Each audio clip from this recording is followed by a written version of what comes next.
Lagardère se désengage des médias et du sport. Lire aussi. Arnaud Lagardère j'ai décidé de prendre la présidence d'Europe 1. Les actifs dans les médias et le sport, les deux autres secteurs dans lesquels Lagardère est présent, seront progressivement cédés et l'argent ainsi dégagé sera investi pour soutenir ce recentrage autour de l'édition et de la distribution dans les lieux de transport, a précisé Arnaud Lagardère. Avant l'Assemblée générale, sa stratégie avait été attaquée par le fonds Ambé, détenteur de 4% du capital de Lagardère, qui a tenté de faire élire deux administrateurs au conseil de surveillance de la société. En 10 ans, 3,2 milliards d'euros de valeur ont disparu, 2,3 milliards dans des dépréciations d'actifs, et 860 millions dans des restructurations, essentiellement dans ces deux activités explique Olivier Fortezac, associé au sein du fonds.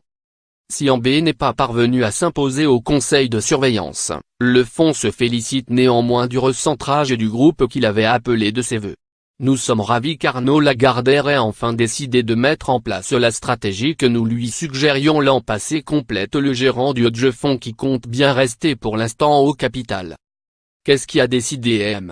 Lagardère, qui l'an passé vantait encore une stratégie reposant sur 4 piliers, a tourné Kazakh. C'est une vraie rupture que j'avais en tête depuis plusieurs années, a déclaré l'héritier lors de l'Assemblée générale. Selon nos informations, le Qatar, premier actionnaire avec 13,03% du capital et 19,5% des droits de vote, était également mécontent de la gestion d'Arnaud Lagardère et de la baisse du titre. Il se plaignait notamment que les cessions ne fassent qu'alimenter le paiement du dividende et donc appauvrissent la société. Jusqu'à ces derniers jours, il était même prêt à voter les résolutions d'Ambé Capital, avant de changer d'avis.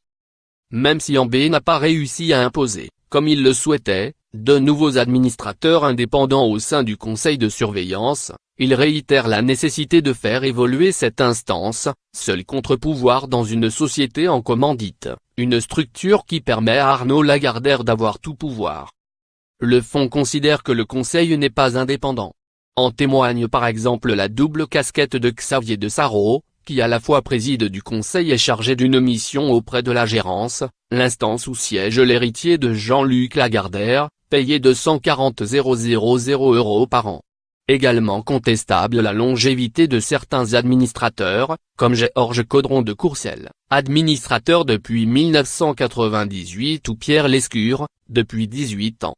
Or, le code AFEP-MEDEF considère qu'au-delà de 12 ans, un administrateur n'est plus indépendant.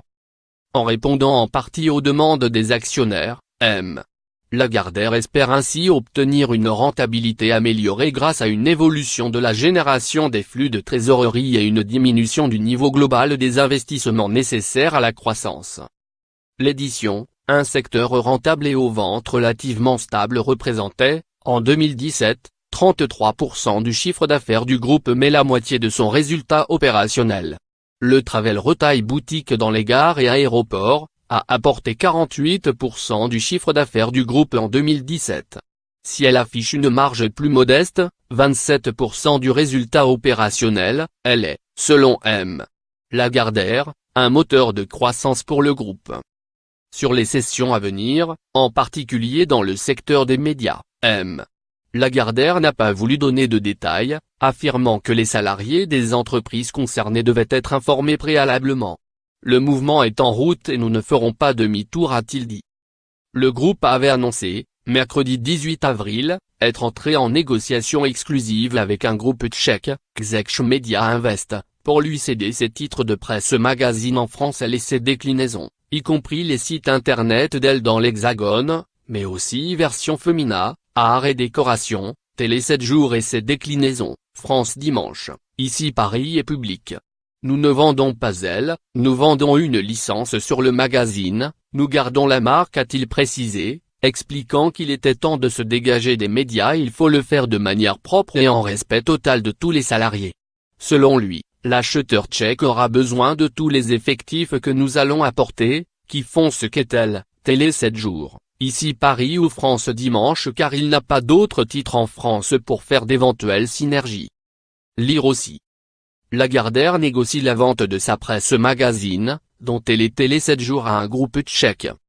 Le groupe gardera cependant le journal du dimanche et Paris Match, Europe 1, 3 médias d'influence.